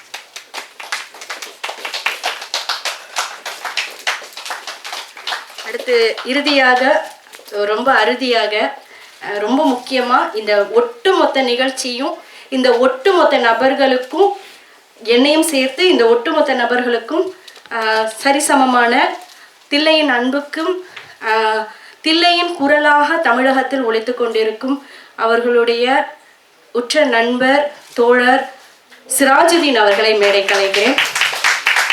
தில்லை என்னிடம் பேசும்போது அதிகமாக பேசிய ஒரு பெயர் வந்து தோழர் சிராஜுதீன் அவர்கள் தான். அவர் இல்லைன்னா தமிழகத்தில் வந்து தில்லையை நிறைய பேருக்கு அறிந்திருக்க மாட்டார்கள் என்று. லாஸ்ட் பட் நாட் லீஸ்ட் தோழர் சிராஜுதீன். தாயேதியை வந்து நம்ம நிறைய பேர் வந்து தாயேதி வந்து சிராஜுதீன் அவர்களுடையதுன்னு நம்புற அளவுக்கு தில்லையை வந்து அவங்க வந்து தில்லைனா அவங்க வந்து எப்படின்னா என்னுடைய முகம் வந்து அங்கே சிராஜ் தான் அப்படின்னு சொல்லுவாங்க. ரொம்ப சீரியஸாக பேசிகிட்டு இருப்பாங்க. தில்லை வந்து ஒரு நாள் இரவு கிட்டத்தட்ட 3 மணி நேரம் பேசுகிறோம். நான் சொன்னேன், நான் ஒரு ஆண்கிட்ட கூட நான் இந்த அளவுக்கு பேசினதில்லை தில்லை, போதும். ஏன்னா அவங்களுடைய நேரம் வேறு எங்களுடைய நேரம் வேறு. அப்படி நான் சொல்லிட்டு இருந்தேன். ஒரு ஆணாக இருந்திருந்தா ஒரு பெண்ணை லவ் பண்ணிடுவோங்கிற மாதிரி நான் எத்தனை பெண்களை லவ் பண்ணிட்டு இருக்கேன்னு எனக்கே தெரியலை, என்ன எத்தனை பெண்கள் லவ் பண்ணிட்டு இருக்காங்கன்னு எனக்கே தெரியலை. அப்படி இருக்கிற சூழல்ல ஒரு தோழமை வந்து அப்படி ஒரு வலுவா அமையணும். வசந்தபாலன் சொன்னார், காக்கை பாடினி. நான் எல்லாம் ஒன்றுமே இல்லை சார், சிராஜ் சார் முன்னாடி நல்லா ஒன்றுமே கிடையாது. அவங்க நினச்சிருந்தா சிராஜுதீன் சார் தான் இந்த விழாவை எடுத்திருக்கணும். என்னை நம்பி இந்த பொறுப்பை கொடுத்தாங்க, ஓரளவுக்கு நிறைவேற்றியிருக்கேன்னு நம்புகிறேன். அவர்களை சிறப்பிக்கிறதுக்கு சோபா சக்தி அவர்களை மேடை கலைக்கிறேன்.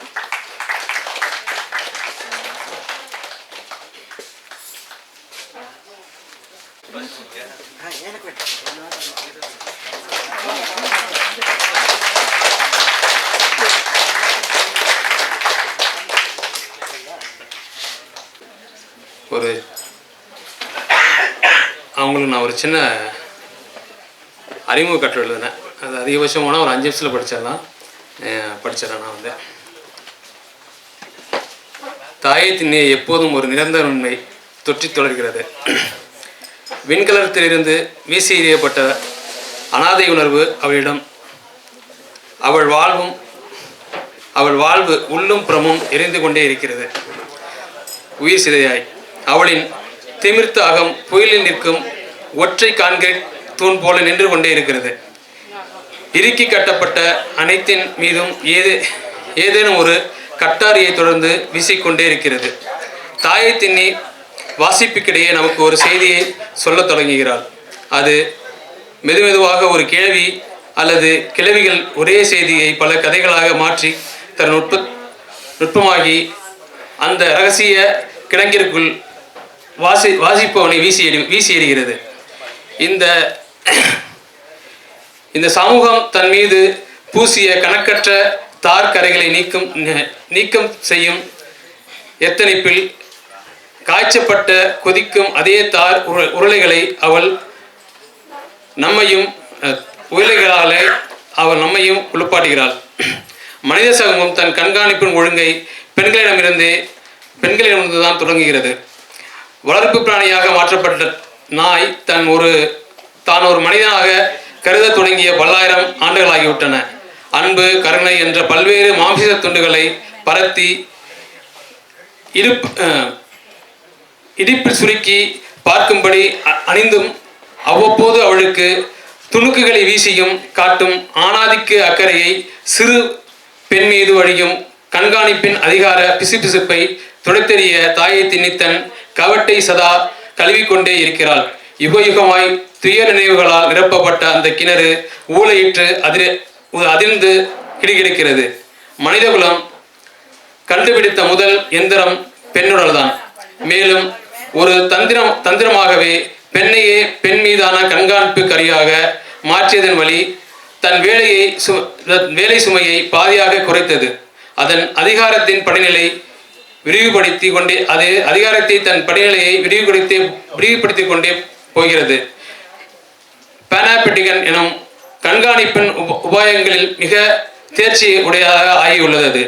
தில்லை தன்னுடைய முன்னுரையில் நான் உடைத்து கொண்டு வந்த சிறைக்கூடங்கள் இலகுவானவே அல்ல, கலாச்சாரம் பண்பாடு தொடங்கி கல்வி நிலையம் விடுதி என நீண்டது என்று கூறுகிறார். இறுதி பக்கங்களில் தாயத்தின்னியிடம், என்ன தாயத்தின்னி, ரங்கு பெட்டியில் இருக்கும் உனது பொக்கிஷத்தை அச்சடித்து புத்தகமாக போட்டுவிடலாமா என்கிறாள். அதற்கு தாயத்தின்னி கூறுகிறாள், என்ற கதையை கேட்டு எங்கூட கிராமத்தில் நின்ற பெண்ணம்பெரிய மரம் கூட செத்து போய்த்து தெரியுமா என்கிறாள். அவர் ஊரை விட்டு வெளியேறும் முன் அந்த மரம் தாயத்தின்னியின் துயர் கேட்டு மாளாது கடைசியாய் கேட்க மாளாது கடைசியாய் பட்டுத்தான் போகிறது. தாயத்தின்னி பிறந்த சிறிது காலத்திலேயே நெல் மூட்டைகள் அடுக்கப்பட்ட நாசியில் நெடியேறும் அந்து பூச்சிகளும் பூராணம் ஊறுகிற இடுக்கொன்றில் வீசி எறியப்படுகிறாள். தனது பேரை கூட அறிய முடியாத ஒரு செவிலியை போல பாதகத்தியின் கட்டுக்கடங்காத வன்முறையின் கீழ் தன் முழு குழந்தை பருவத்தையும் நாய்களின் குறைப்புகளினுடையும் தாயை தின்ற கிணற்றின் ஓயாத காதை கிழிக்கும் முனகளினுடையும் அல்லது இரவும் பகலும் உழண்டு கொண்டே கழிக்கிறாள். தாயை தின்ன பின்னாக அவள் நேரடியாக பாதகத்தியின் வதை முகாமுக்குள் வந்து சேர்கிறாள். பாதகத்தி தனது அத்தனை அகங்காரங்களையும் ஆணவத்தையும் கண்காணிப்புக்கு பழக்கப்பட்ட அவள் வெறியாலும் உந்தப்பட்டு தாயத்தின்னியின் உடல் மீது மனதின் மீதும் இறக்குகிறாள். அவ்வளவு வன்முறையையும் முகம் கொண்டு தாயத்தின்னி அங்கே தன் உயிர் வாழ்வை கடத்த வேண்டியிருக்கிறது. அவளுக்கு வேறு போக்கிடமில்லை. அந்த ஒரு வழி பாதையின் வழியே சுக்கானின் கட்டட்ட வாய் போல நின்று கொண்டிருக்கிறாள். ஊருக்கு வெளியே நிற்கும் அந்த 3 கிளைகளோடு படர்ந்திருக்கும் மரத்தில் தன் தாய் இறங்கி நின்று தனது குரலுக்காக அந்த சின்ன சிவனோடு எப்போதும் காத்திருப்பதாக நம்புகிறாள். அவள் தாயும் அந்த சின்ன சிவனின் கண்களை உற்று நோக்கியபடியே அவனுக்காக காத்து கொண்டிருப்பதை மட்டும் அவளால் எப்போதும் காண முடியவில்லை.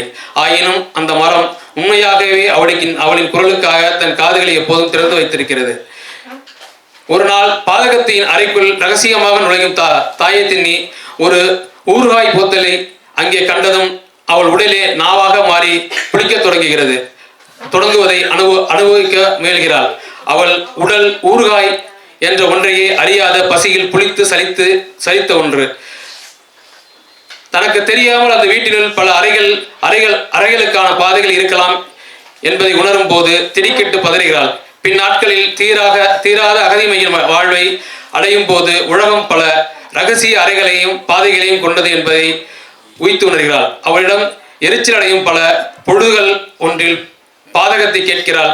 என்னடி கிணத்தை அடிக்கடி எட்டி பார்க்கிறாய்? உண்ட அம்மையை போலவே நீயும் அகிடத்து போக போகிறாயா என்று. யாருக்கும் பேசாத கேட்காத பாலும் கிணற்றில் பாய்ந்து தற்கொலை செய்து கொண்ட தன் தாயின் வெறி கொண்ட குரல் இடையறாது தன்னிடம் காது கிளிய புலம்புவதை அதிகாரத்தின் கருவியாக பாதகத்திற்குள் ஒரு நாளும் கேட்க சாத்தியங்களே இல்லை என்று தனக்குள்ளேயே ரகசியமாக சிரித்துக் கொள்கிறாள் தாயத்தின்னி. இந்த கேட்பாரற்ற கதைகள் உலகம் முழுவதும் திறக்க முடியாத பெண்களின் பல்லாயிரம் ரங்கு பெட்டிகளில் அடைக்கப்பட்டிருக்கிறது. அதை திறக்கும் சாவி தன்னிடம் இருக்கிறது என்று நம்பி வன்முறையின் வீரியத்தை தன் உடலில் சுமந்து பழகுகிறாள் தாயத்தின்னி. பாதகத்தியை தைரியமாகவும் வெளிப்படையாகவும் வெறுக்கும் ஒரே ஒரு ஆளாக அந்த மரம் தாயத்தின்னியின் மனதிற்குள் இடமாறி கொண்டது.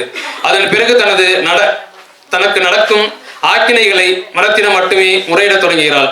அவள் நம்பியது போலவே பாதகத்தியின் தலையில் அந்த மரம் தனது காய்களை பல முறை எரிந்து கொண்டே இருக்கிறது. அந்த மரத்திடம் அவள் கேட்கிறாள், நீயாவது என் அம்மையை காப்பாற்றி இருக்கலாமே என்று. மரம் சின்ன சிவனை உற்று பார்த்து கொண்டிருப்பது தாயத்தின்னிக்கு தெரியாது.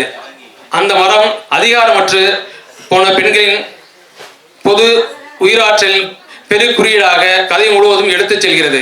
பெண் உடலின் மேல் சுற்றப்படும் துணி கூட அவள் உடனே தற்கொலை செய்து கொள்ள அல்லது அவள் தன் கைகளாலேயே தன்னை கொள்வதற்கான ஒரு வெற்று கலாச்சார ஏற்பாடே. தாயத்தினி நிக்கர் அணிய தொடங்கும் போது அவள் உடலில் லிலித் என்ற மேலும் ஒருத்தி முளைக்க தொடங்குகிறாள். கிராமத்தின் கொலைபாதகத்திற்கு தப்பி விடுதி என்னும் வன்முறை முகாமிற்குள் அவள் அடைக்கப்படுகிறாள். அதன் பிறகு கண்காணிப்பின் சுவரற்ற ரைட் ஓகே இது வந்து இது எழுதி இதில் இருக்குது. இப்போ bookday.in இருக்குது. அவங்களுக்கு எழுதுறது தான் நான் தான் எழுதுன்னு நினைக்கிறேன். இல்லைன்னா நான் ஒரு சின்ன விஷயம் மட்டும் சொல்லி முடிச்சுக்கிறேன். இந்த நிலம் குறித்து இவ்வளோ டெப்த்தாக யாரும் நான் பேசி நான் பார்க்கல. ஏன்னா ஒரு அந்த அவங்கள்ட்ட பேசிட்டு ஒரு விஷயம் சொன்னாங்க. அந்த அறுப்பு தாள்கள் இருக்குல்ல, நான் கிராமத்திலே இப்போயும் வாழ்ந்துட்டு இருக்கிறவன். அறுப்பு தாள் அந்த அரித்தாள்னு சொல்லுவோம். அதெல்லாம் நடைமுறையில் இன்னைக்கு உச்சரிக்கிறதுக்கு யாருமே ஆள் கிடையாது. அந்த அளவுக்கு ஒரு டீப்பாக நிலத்தை பற்றி பேசுறது அல்லது போருக்கு வெளியே இருந்து போரை பற்றி பேசுகிற ஒரு நுட்பமும் ஆழமான மொழிநடையும் தெளிக்கிட்டு இருக்குது. நான் ஆக்சுவலாக அந்த பாரதி புத்தகத்தில் இருக்கேன். நான் முதல்ல வந்து விடாய் தான் படித்தேன். நாங்கள் அந்த புத்தகம் அடிக்கிட்டு இருக்கும்போது எடுத்து படிப்பேன். நான் அப்பயே சொன்னேன், நிறைய பேருக்கு அந்த புத்தகத்தை நான் விற்றுருக்கேன். அந்த நுட்பமான மொழி, அதாவது அந்த படிமத்தை உடைக்கிறது வழியாக புதிய ஒரு வழிமுறையை கண்டுபிடிக்கிறதுக்கு ஒரு மொழி வந்து தில்லைகிட்ட இருக்குது. தில்லைக்கு நான் என்னோட வாழ்த்துக்கள் தெரிஞ்சுக்கிறேன். வேணா இதை ஃபுல்லாக படிக்கலாம், கொஞ்சம் தான் இருக்குது, படிச்சுக்கலாம். நான் புக் டாக்கிங்கில் ரொம்ப ரொம்ப நன்றி தோழர்களே. எல்லாருக்கும் இங்க இருக்கிற முதல்ல ஆரம்பிச்சு கடைசி வரைக்கும் யார் பேர் விஜயகுமார் பேர் யவனிகா ஸ்ரீராம்.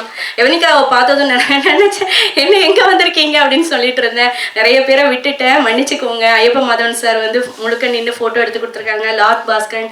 அப்புறம் வந்து ஒரு சின்ன சுயநல பதிவு என்னன்னு சொன்னா, நாளைக்கு களம் புதித விருது கொடுக்குறாங்க, எனக்கும் கொடுக்குறாங்க. தோழர் அம்பிகா குமரன், தோழர் ரியாஸ் கிரானா, தோழர் லார்ட் பாஸ்கரன், எங்களோட கார்த்திக் திலகன் எல்லாரும் வாங்குறோம்.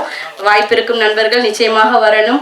கரிகாலன் அவர்களுக்கு இந்த சூழ்நிலையில இன்னொரு நன்றியை சொல்லிக்கிறேன். ஒரு சின்ன காணொளி 5 நிமிடம் தில்லைக்காக விருப்பப்பட்டவர்கள் பேசியது. அந்த நிகழ்ச்சி முடிஞ்சதும் மேலே வந்து சாப்பாடு ரெடி பண்ணி இருக்கிறோம்.